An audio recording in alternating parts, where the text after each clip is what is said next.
Diringgin ngayong araw ng Court of Tax Appeals ang apelang temporary restraining order ni Sarangani Representative Manny Pacquiao sa pagkaka-freeze sa kanyang bank account. Kaugnay pa rin ito ng buwis na hinahabol sa kanya ng BIR para sa mga kinita niya noong 2008 at 2009. May news to go si Teresa Andrada live. Teresa.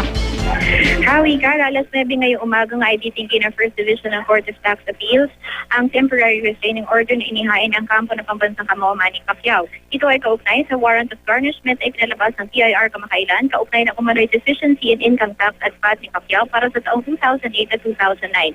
Paglilinaw ng Court of Tax Appeals sa ngayon ay wala pa talagang tax evasion case na nakasampa sa korte laban kay Pacquiao.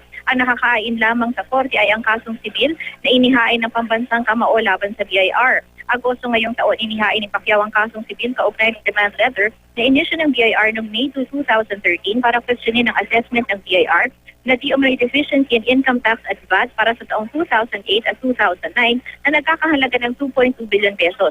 Naghahain si Pacquiao ng motion para hilingin sa korte na i-lift ang warrant of garnishment ay pinalabas ng BIR nitong Hulyo. Sa ngayon, Howie at Tara, ay wala pa tayong nakikitang mga abogado ng magkabilang kampo, partikular ang abogado ni Pacquiao na si Attorney Tranquilo Salvador. At yan muna ang latest mula dito sa Court of Tax Appeals. Balik sa iyo, Howie at Tara. Yeah. At Teresa, si Howie to, no? Gusto ko lang linawin na iba yung pagkaka-freeze doon sa garnishment, di ba?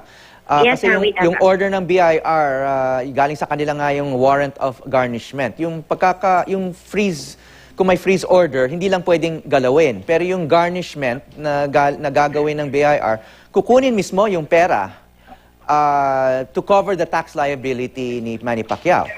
Yung warrant of garnishment is to prevent the person from disposing of the assets during the time na merong na dinidinig yung kaso. Howie. Okay, maraming salamat, Teresa Andrada.